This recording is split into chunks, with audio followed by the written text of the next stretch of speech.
Çin Dünya Sağlık Örgütü'ne yeni tip koronavirüs salgınının kökenini araştırmak için ABD'nin Maryland eyaletindeki Fort Detrick laboratuvarının incelemesi çağrısında bulundu. Xinhua'nın haberine göre Çin Dışişleri Bakanlığı sözcüsü düzenlediği basın toplantısında COVID-19 salgınına ilişkin soruları yanıtladı ve ABD'nin bu konudaki tavrını eleştirdi. Çin Yabancı Muhabirler Kulübü, Çin'de meydana gelen son selleri haber yapan BBC ve Los Angeles Times çalışanlarının ölüm tehditleri aldıklarını öne sürdü. Fas polisi İstanbul'dan Casablanca kentine giden Uygur Türk'ü İdris Hasan'ı Çin'in Interpol aracılığıyla çıkardığı kırmızı bülten nedeniyle gözaltına aldı. Sosyal medyada Fas yönetimine İdris Hasan'ı Çin'e iade etmemesi yönünde baskı başlatan kampanyaya Uluslararası Af Örgütü de destek verdi. Af Örgütü'nün yetkililer gözaltına alınan Uygurları Çin'e sınır dışı etmemeli başlıklı çağrısında İdris Hasan'ın Çin'e iade edilmesi halinde bu ülkede keyfi gözaltı ve işkence riskiyle karşı karşıya olduğu hatırlatıldı.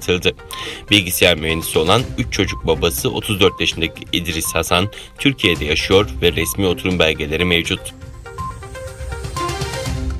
Pakistan'ın Suudi Arabistan'ın ekonomi başta olmak üzere çeşitli alanlarda ikili ilişkileri geliştirmekte mutabık kaldığı duyuruldu. Radyo Pakistan'daki habere göre günübirlik resmi ziyareti kapsamında ülkeye gelen Suudi Arabistan Dışişleri Bakanı ile Pakistan Dışişleri Bakanı başkent İslamabad'da görüştü.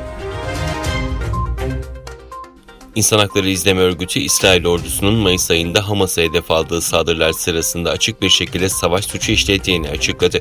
Euronews'te yer alan habere göre raporda ayrıca Filistinli militanların yerleşim yerlerine 4000'den fazla güdümsüz roket göndererek savaş suçu işlediği kaydedildi. Tokyo Olimpiyatlarında Çin'e halter kategorisinde altın madalya kazandıran sporcunun fotoğrafları kriz yarattı. Çin'in Sri Lanka Büyükelçiliği Reuters'ın kasıtlı olarak Çinli sporcuları çirkin göstermeye yönelik fotoğraflar paylaştığını öne sürerek utanmazlık şeklinde tepki gösterdi. Almanya'nın Leverkusen kentinde Kurunta şirketine ait kimya tesisinin katı atık yakma bölümünde patlama gerçekleşti. Leverkusen kent idaresinden yapılan açıklamada patlamada 2 kişinin öldüğü belirtildi. Açıklamada 4'ü ağır, 16 kişinin yaralandığı, 4 kişinin kayıp olduğu bilgisi paylaşıldı.